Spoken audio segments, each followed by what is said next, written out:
Good morning. We hope you are well this morning. It's a wet, damp morning, and in a minute we're going to be talking to Paul Cullen from the Irish Times on the roadmap to reopening Ireland. We're also going to be talking to Shelley Cotter, PRO of the Wives and Partners of the Defence Forces. Richard Bruton is due to come on, the Minister, regarding the launch of the In This Together campaign. And we will also be asking him about the roadmap to possibly reopening Ireland. In a few minutes, we're going to be also playing a few Vox Pops from some interviews I did down in Tramore regarding contact tracing. And Daniel O'Connell is coming to talk to us. He's managing partner of Nolan, Farrell and Goff Solicitors. They basically are 45 years in business this week. We'll also be talking to Brendan Halligan. I want to say a little hello. I met a couple of chaps on the quay yesterday, and really lovely chaps. Just want to say sorry if they're anyway upset by any of the little video that I did, and want to say it was nothing broadcast, and I just want to say hello and hope you're well, lads, and take care and mind yourselves. Now, I was out in Tramore and I was trying to talk to some people regarding contact tracing. It's a thing that's been developed by a Tramore company, and basically it's Nearform is the company out there. It's due to be launched next month.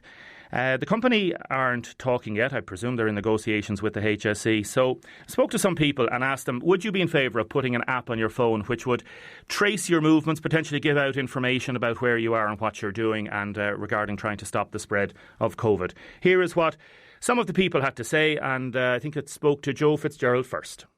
What's the name? Joe Fitzgerald. Hello, Joe. Who have we got here? Charlotte, Alicia, Joe. We're doing a little bit about, there's a company just around the corner, Nearform, and they're developing this app for contact tracing. Okay. So it'll be an opt-in thing, potentially. So everybody in the country maybe. What do you think? Would a good idea? Well, I think so. Definitely, the way things are, contact tracing seems to be the way forward, you know what I mean? Like, two of us are talking here with an app. Maybe you scan my app, I scan your app, and, you know, it goes into a central hub. Everything is all scanned. It's a way of keeping track of people. What about privacy? Any issues? I mean, it'd have to be certain restrictions. I mean, you're not giving out your PPS number or anything like that. I mean, you know, unless it's something like the HSE need to contact you or anything like that. You know what I mean? But you know, certainly, I wouldn't have any issues with giving out my information if it's going to help people. You know what I mean? I wonder, would it possibly develop a situation where you're only going to talk to somebody if they're clear on the app, or you might ask them if they got the app? Would it create maybe difficult situations? It probably could, because just watch yourself there. Yeah. It probably could, Damien, because like a lot of people wouldn't be up to speed on mobile technology. Like my mother and father now, like, they're 75, they're still struggling with a phone. You know what I mean? It's just one of those things. But like the younger generation, like, I mean, the kids, they'd probably get through a phone faster than I would. You know what I mean? You know what I mean? But look, it's just one of those things. Hold on to that. Mir, how are you managing? Good. How are you getting on? Good. What are you finding the worst, or what's the best? Staying inside, and the worst is staying inside and doing work, and then the best is that you don't have to go to school. And do you get much homework at work? That's good. Yes. Home? Yeah. And does Daddy make you do it? He does? No, Mum. What about yourself? Get a free room with Dad. Not being able to go outside. With friends. It's tough. It is. But again, like they can get in contact with their friends. Like we give them the phones during their friends on WhatsApp video, and Alicia uses her own phone there. Like, so I mean, it is. They are able to get, and we're lucky that we're within range of their granny and granddad, so we can walk at a distance then, and we can, you know, so they can't see them, you know. So it is. We are lucky in that sense. I'm just doing a bit about this contact tracing, the new app they're talking about that people get on their phones. Good idea? Bad idea? Yeah, no, I think it would be a good idea, like, you know.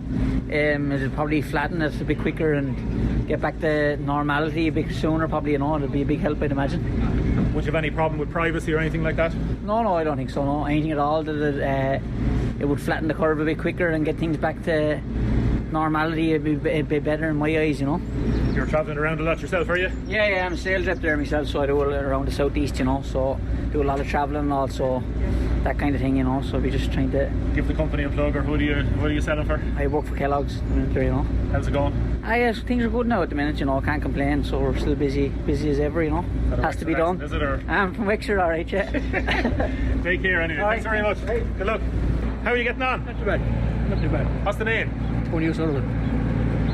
How are you managing? We're here on Marion Terrace. Yeah. How are you getting on? I did bored now, you know. I was on the side of the gate there now 4 weeks, 5 weeks. You know, so. Big delivery truck there. You're seeing everybody going past you. So you haven't been outside this gate on the wall in 5 weeks? Yeah, 5 weeks. I have a CPU, you know, batches, so I have to be very careful with it. So, you know. They're talking about everybody getting this special app on their phone now that would trace people that might have it. Yeah. What do you think? Would it be a good idea or a bad idea? It'd be a good idea, yeah. It'd be a good idea. Wouldn't it? Yeah. It might help you get out of the house? Yeah. What are you finding the worst? I'm boredom, really, you know, just, but I'm not too about it. I can see people passing, I can talk away to them, you know, this, that, no, down, we yap away, and, you know what I mean? So it's not too bad, Damien. Not too bad. Well, mind yourself. I will have that. Thanks, Damien. Thanks very much, there. And you were a great show, Damien. Thank you very much. I'm doing a bit about this app. They're looking at getting this app to go around to trace people. Would you use it? I will, of course. Turn off the engine for a second, would you mind? Thanks. I would, of course. Why? Well, why not? This is good for society in general. It really is that simple. You know, I get people's privacy and all that thing, but you can always uninstall it when we're through all this. That's my way of looking at it. You wouldn't have an issue regarding the privacy thing? No, not at this point. We have bigger fish to fry at this stage now. Because they're developing it just around the corner in Nearform. Yeah. Well, I didn't know that. I didn't realise that now, yeah. And it's literally opting in potentially. It'll be launched next week or in the next few weeks. No problem at all. Yeah. And you think it might be a case that people would want everybody else then to have it as well? Well, it's no good with only a select few. That's the whole point. Everybody doing it, so we all can get notified if we're in touch with or in the proximity of somebody who has been infected. You know, but I suppose there's no substitute at this stage for getting tested. You know, and the sooner the better that rolls out. How are you managing?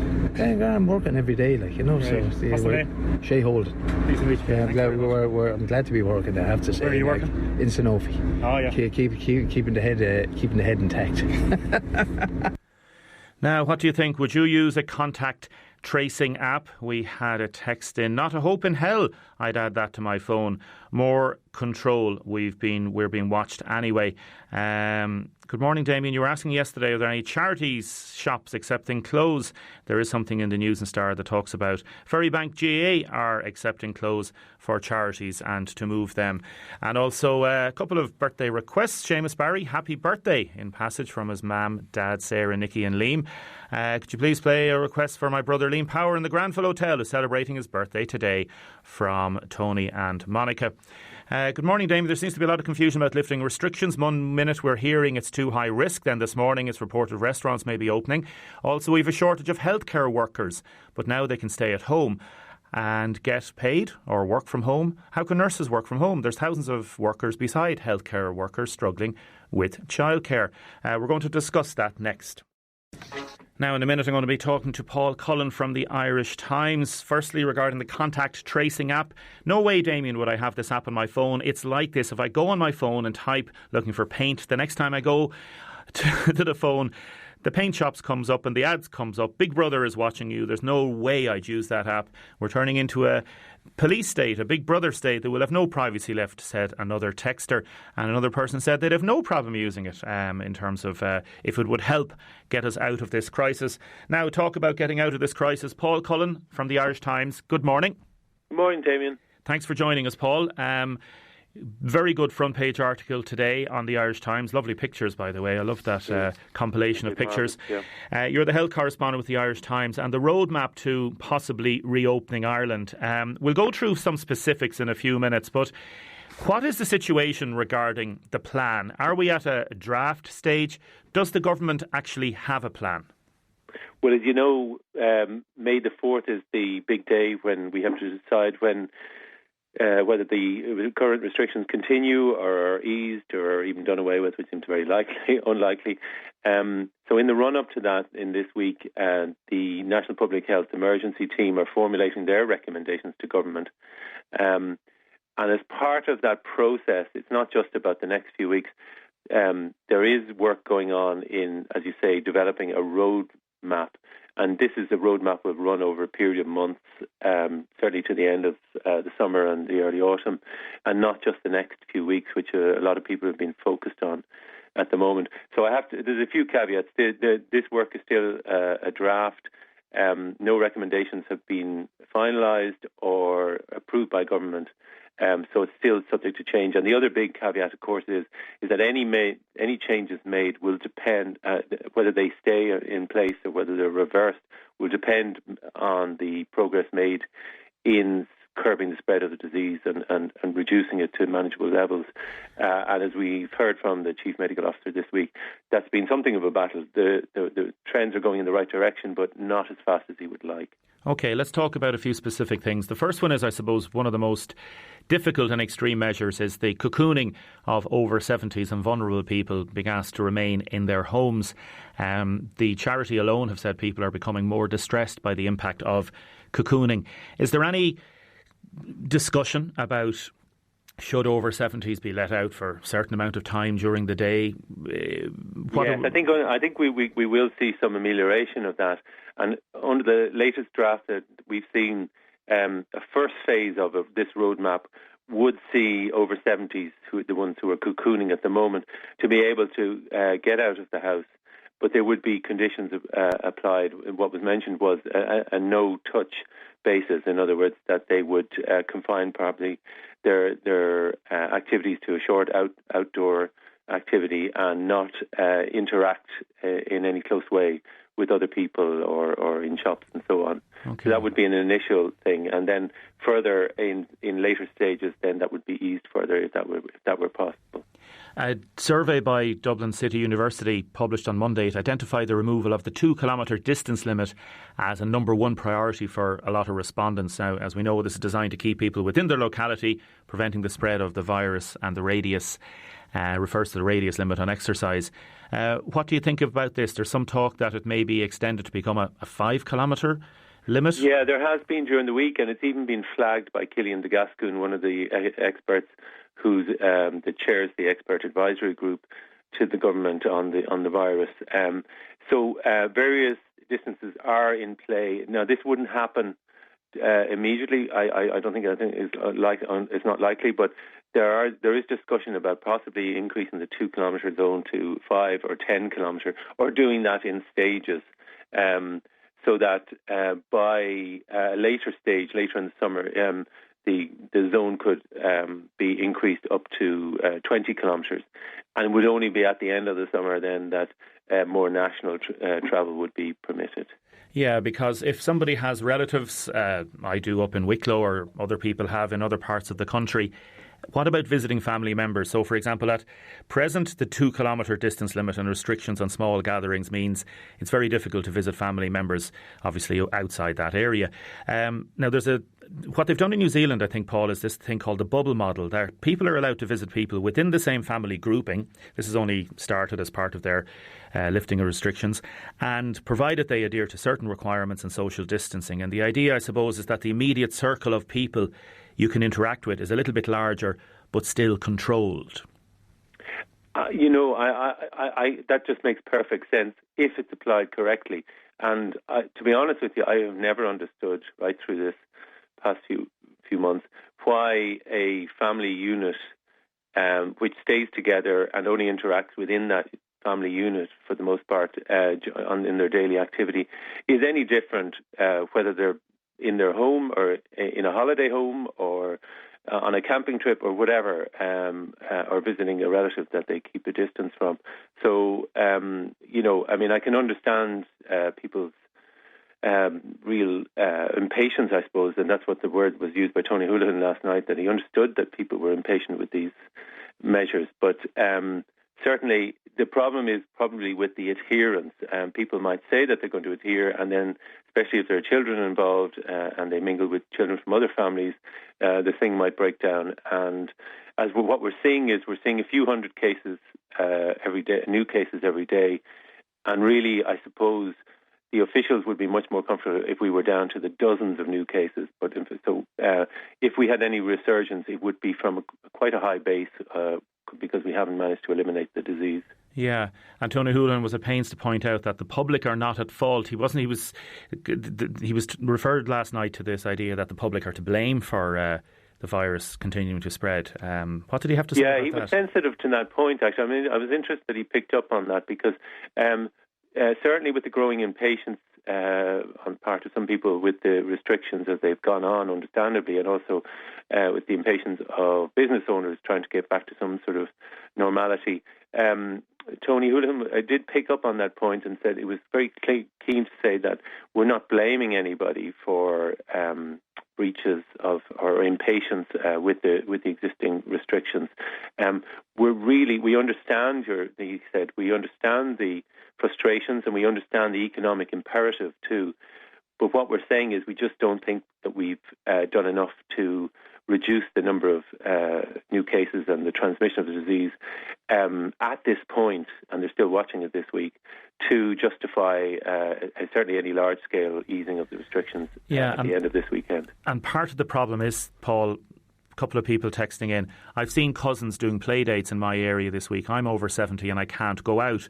Another person says, when can I hold my grandson? He's a month old, I'm 52, he's our first grandson. So you have this, some people are being really, really good, and then they're hearing and seeing other people that are not being as, I suppose, stringent, and they're thinking, why am I sacrificing myself and doing all this work when others aren't? Yeah, I mean, human nature being what it is, Damien, as you know, who can resist a hug from a child or a grandparent if that's what the moment demands? But that could have possibly massive consequences, not just for the people concerned, but for others who are in contact with them, and that's what they have to remind, and that's why we've been so stringent up to now. Yeah. So, we're caught, obviously, between it's a case of being caught between the heart and the head, isn't it? Between what your brain tells you should be doing and what your heart wishes you to do. A couple of other brief things, Paul. Schools, homeschooling is obviously proving a pressure point for many parents and students. The Leaving Cert set for July 29th. Will there be any expectation that children will be back at school one day a week before the summer, or what's that's the thinking? Part of the plan, certainly. And in the draft that we saw, that it was envisaged that there would be some restricted classes for Leaving Cert students and possibly on a part-time basis. I think we'll hear more about that today because they seem set to unveil the plans for education, the government, today, somewhat overdue, and tell me about it because I have a junior cert student myself and I'm going through the homeschooling thing. And there's a lot of frustration in this house with the flip-flopping on the plan for that exam. So they really need to get that together. But and we have seen in other countries, you mentioned the practice. I mean, I was looking at Iceland, for example, where they have, I think, 10 pupils per class come in and they're socially distant and in some schools never closed. So the practice is there. The Irish classrooms can be overcrowded, but, it really can be done. It's not impossible, really. And you will reckon there will be a proportion of parents who won't want to send their children to school anyway, not for a long time. Yeah. Under the plan that we saw, just to say, Damon, as well, a return to school is mapped out in draft form anyway in September. So I think a proper return to school is not going to happen until then. Okay, and some people asking about mobile homes, but I want to ask you briefly about sport. Group activities are obviously off the table, but solo sports could be back relatively soon. People asking about golf courses, things like tennis. What's the plan on that? There's no detail yet, but the questions have been asked at the daily briefings, and the mood music is somewhat positive, I think. Now, in the nature of the recommendations made by the public health officials is not always that specific. So they may make broad rules, and it may be up to sporting bodies or sporting clubs to interpret them as they see. For example, swimming has been raised over the last few days, and Tony Hoolan was asked about that last night, but he wouldn't be drawn on whether or not people should be swimming. Obviously, swimming doesn't present a problem in terms of social distancing, but concerns were expressed, for example, if somebody had to be rescued and the RNLI was called in, whether that would create problems. But they don't go down to that level of details. But I think we can anticipate them from the answers I've heard that solo sports, be it fishing or swimming or maybe tennis or golf, may be allowed to resume very shortly in some form. But I don't think the 19th hole will be open for some while anyway. Paul Cullen, health correspondent with the Irish Times, thank you very much. Thanks, good to talk to you. Paul Cullen there. What do you think? Some people are texting in, while I'd love to see the restrictions slightly lifted, I'm a resident of Tramore. If they make the distance from 2k to 10k, everyone from Waterford City will flock to the beach and the prom. I can't blame them. But what about us residents here? We will be back to square one. Rob has texted in to say, what about maybe a different regionalisation issue? So Waterford, for example, has 700% less cases per person than Dublin. Would Dublin be short of Waterford had lots of cases? What's the process for the roadmap for a county? And how does the community give input? For some very good questions there by Rob. Another text in, I have a family wedding in August in Wexford, 150 due to attend. I don't know where we stand as people travelling from England. Can someone please clarify if hotels will be open or not? We need notice. Again, as you just heard from Paul there are plans in place, but there's no definitive answer yet. Stay with us. We're going to be talking to the Minister next. Now, I'll come to more of your texts and comments in a few minutes, but I want to go straight to Minister Richard Bruton. Good morning, Minister. Hi, Damien. How are you? Sure, I'm good. At home, trying to work from home. It's a new experience. My wife doesn't know herself, having me under her feet all day long. I hope it's working out okay. Minister for Communications, and listen, thank you very much for joining us this morning. We'll talk a little bit about the potential plans and stuff like that for the roadmap to reopen Ireland. But the important message this morning is there's a new campaign, and it's called In This Together. It's aims to help everyone in Ireland to stay connected and stay active. Can you explain this to us, please? Yeah, I mean, I think people know that there's a lot of pressure. If you're bottled up at home, isolated, there's a lot of pressure coming on families. And this initiative is, looking at the various challenges, mental health, coping at home, playing with children, keeping them active, staying active yourself, healthy eating, the challenges of cocooning. All of these issues are ones that are difficult. And I suppose this campaign is about saying there is help out there. There's this very useful website that I suppose you might describe it as a one-stop shop signposting where you can hope to get help, but also giving very good tips about how to stay active, how to stay motivated, things you can do that, tap into your creative side and break the sort of pressures that people are under. So I think it's a very useful initiative, and a lot of people have come together to ensure that it's properly resourced and backed, and that there's contact follow-ups for people who need some help. Yeah, I must say, credit where credit is due. It is a very, very good one-stop shop, as you say. Just remind people, Minister, how do people access it? What are what do you have to type in, I suppose? Well, it's In This Together is the key word, and it's accessed through the HSE or through the government site. So it's there for people to tap into, and hopefully they will find it a useful guide. On the cocooning, I've just been talking to Paul Cullen, the health correspondent with the Irish Times, whom you know quite well. Again, I know you're not going to be able to reveal anything here this morning, Minister, but the discussions that are going on behind the scenes in the government, and obviously the cabinet confidentiality, but I presume you'd love to see restrictions being lifted in a phased basis. You'd love to see people's mental health tying in with what you've just been talking about, and their physical health improving on the basis of controlled restrictions being lifted. Is it difficult for you in terms of working out this plan? I think it is challenging. I mean, it's we have to deliver opening in a way that's consistent with public health, and that's absolutely crucial. And I think Tony Holohan said that had he been making a recommendation earlier this week, he wouldn't be recommending relaxation, even though we are seeing very significant improvement in some features of this virus. The reproduction rate is down, hospital admissions are stabilising, but we need to be confident before we move to that phase of opening. And I suppose what's going on now is they are looking at those indicators like new cases, reproduction rate and so on, but they're also looking at key risk factors in different activities. The restrictions yourself, the restrictions on travelling, on mixing with people not from your own home, on social distancing, on being in enclosed spaces with people who aren't from, you haven't been associated with in your home setting.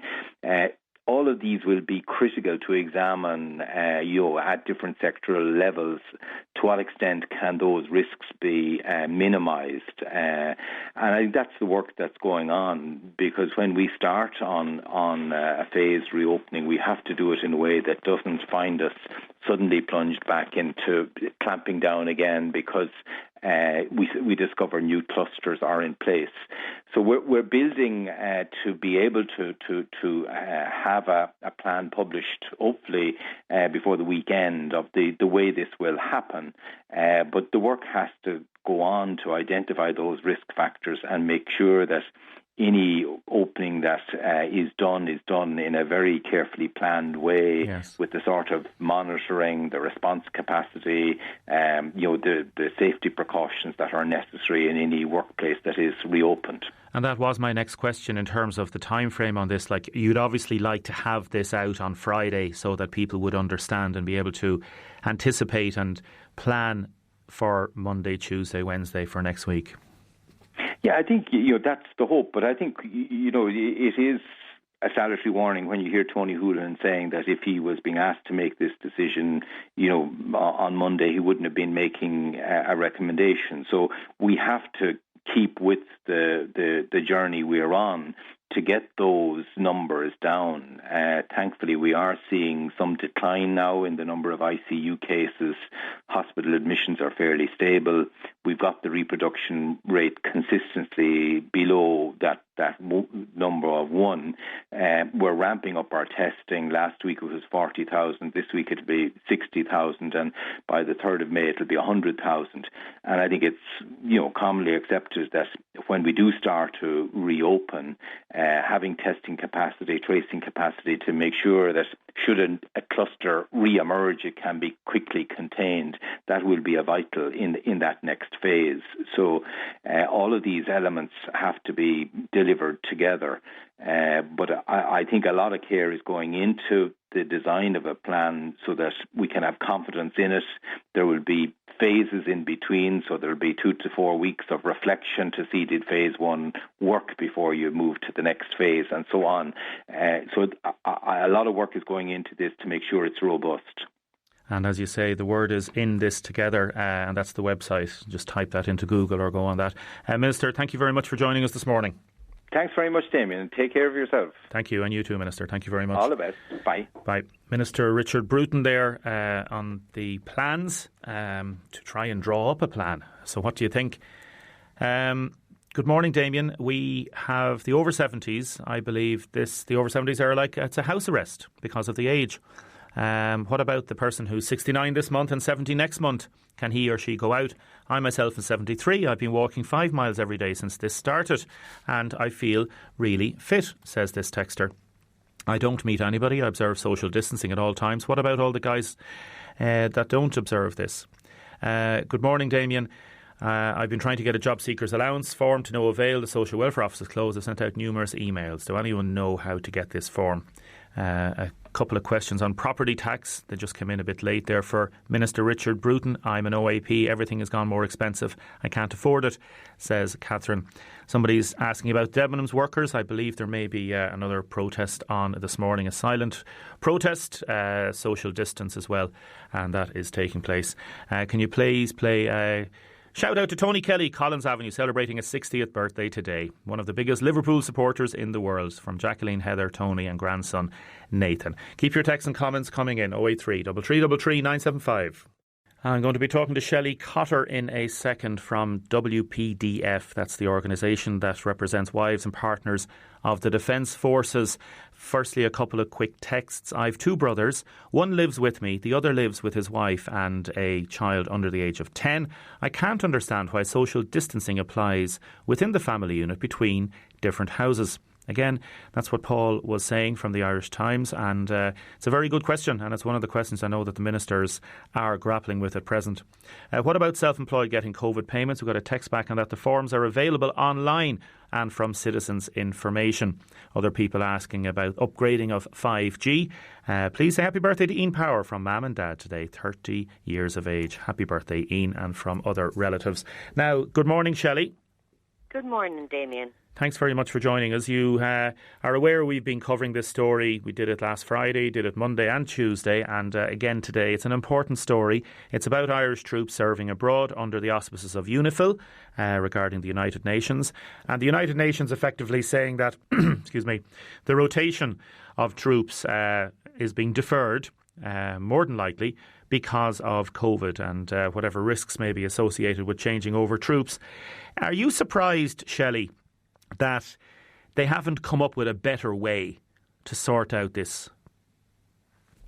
I think the country in whole and in general, not just in the military, except that COVID-19 is out of all our realms. We have no control. So when the powers that be say that they feel that this is the way to move forward for either containment or to help, we understand and we accept it. I think the problem the military family have with this situation is the lack of communication, and what little there has been has completely been a jumbled up mess. On the 6th and 7th of April, our lads in the Leb were all told they were coming home as planned, middle of May, no disruption. On the 7th of April, wives and families were then telephoned and told their husbands and loved ones weren't coming home until the 30th of June. So we had a huge influx of what is going on. There have been several statements since then, all quite ambiguous and vague, out of our hands, trying our best, leave it, bear with it. People can't. Their loved ones have been away, for some for 6 months and others for actual 12. That we have army personnel who are leaving for 12 months so that they can keep a roof over their families' heads and pay bills. Yes. But to know that there's absolutely no clarity from the department as to when these family members are coming home, it's heartbreaking. It's heartbreaking for the families themselves, who, as you know, we've all been isolating since March. So they're home, they're homeschooling. A lot of them are actually working in the front line themselves. And you hold on to a date. I can't explain, Damien, how important when you have a loved one away on deployment. That date, say the 16th, 17th, 18th of May, that's your lifeline from the minute they left in November. That's what you hold on to. And so for living for the last 4 or 5 weeks, not having a clue whether it's on, whether it's not, you have another battalion who are forming up and training to replace the 115 that are coming home. Well, the idea of a date, I think, is now more apparent for people that are not related to those in the Defence Forces because of the COVID. Because if we had a date, for example, in terms of restrictions being lifted, eased, or whatever the case may be, it helps people's mental health. You're 100% right. Absolutely. And we spoke to Mairead Landers the other day from Lismore. We spoke to another lady yesterday who's planning a wedding. You heard Cathal Berry coming on, and the Minister is saying that it's not his fault. He's saying they're trying to work out something with the United Nations. We were inundated after your programme with him. We were absolutely inundated. And the overwhelming response we got was that military families were quite insulted that he said, look, there's a lot of other countries involved. We're trying our best. It's not just us. And their attitude is, well, you're our minister.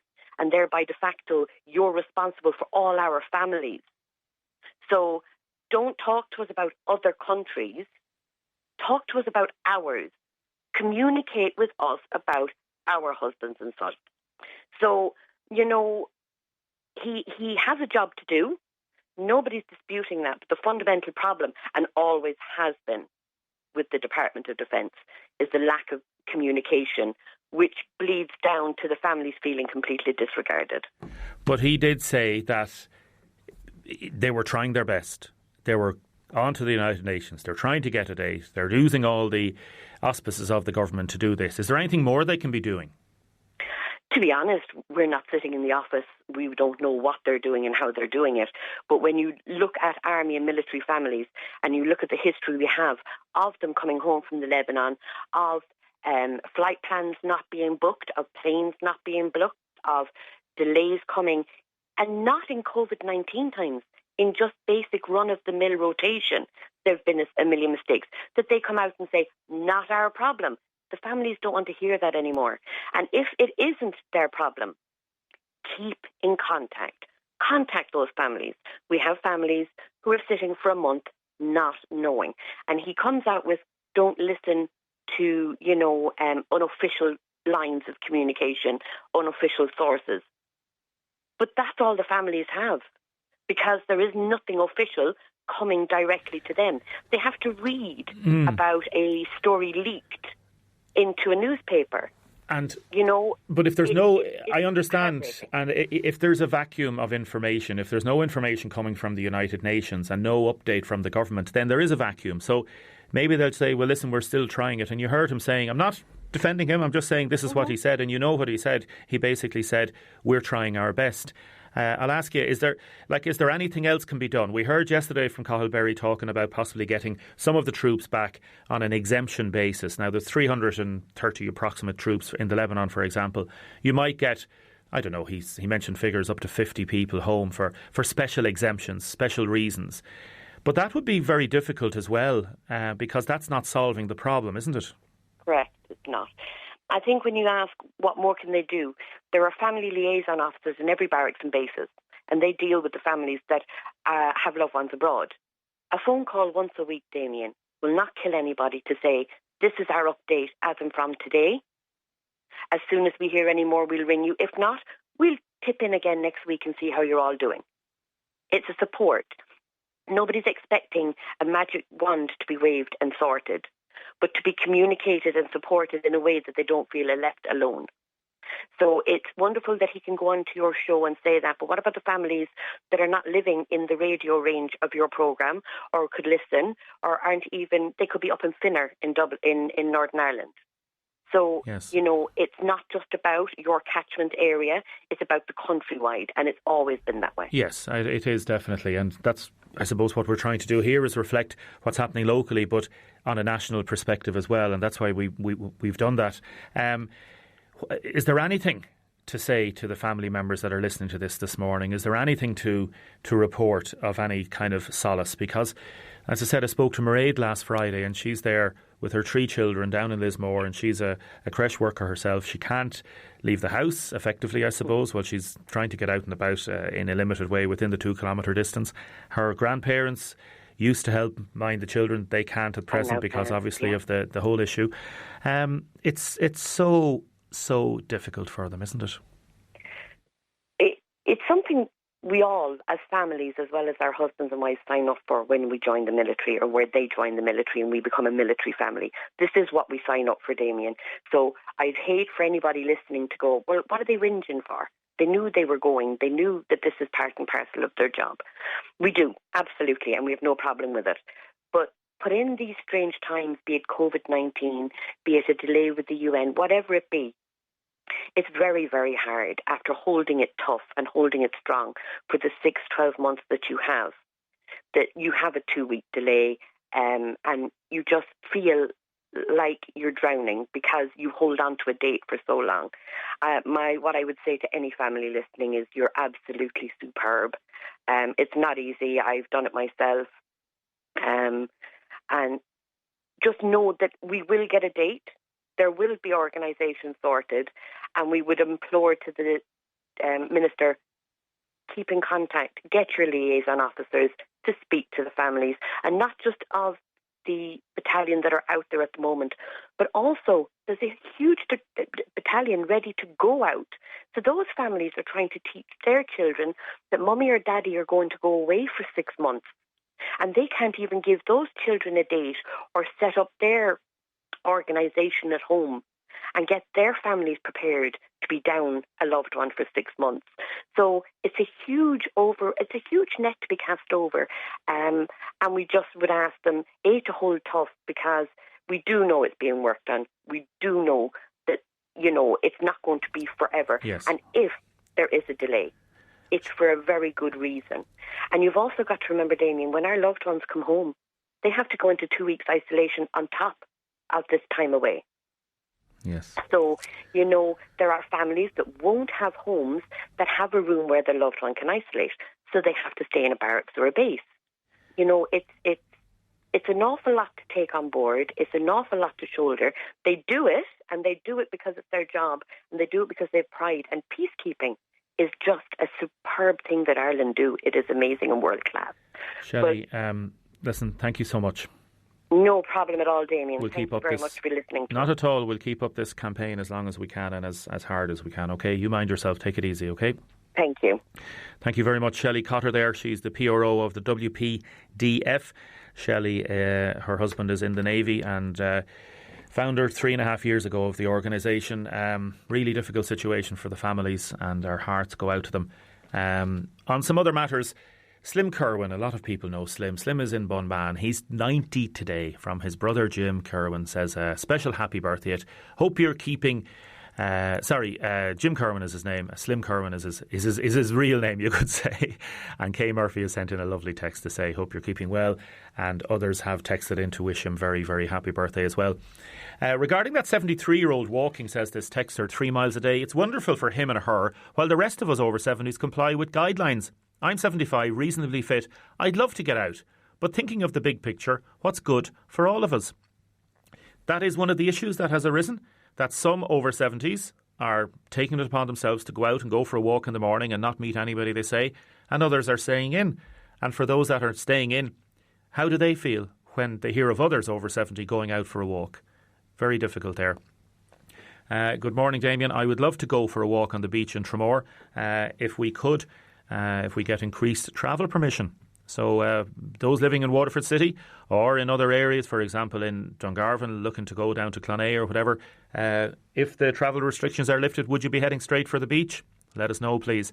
Another texter, Paul, says, it's a sad day when we have to offer free waste disposal to people to try to stop fly tipping who don't. Why don't the state subtract €5 a week from people's social welfare so they can provide a 3-bin collection for each resident? Same would apply to people in jobs with no bin. The €5 is taken at source and forward to the state to also provide the same collection to those people, as well as need something. We need to do something to stop the countryside being destroyed. There's been a big increase in fly tipping, people have been texting. Regarding education, my son is in 2nd class getting sad doing his homework. Twins, junior cert, getting too much homework. It's hard for them all. They're doing great at school, but homework now is beginning to upset them a little bit, said this person.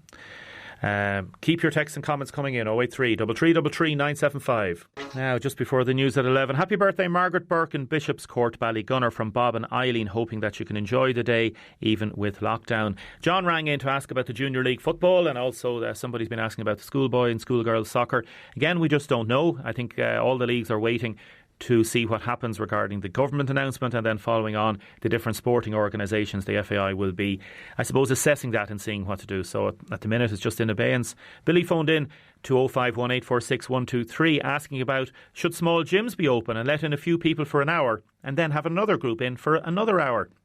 I don't know, Billy. We'll have to wait and see what the government says.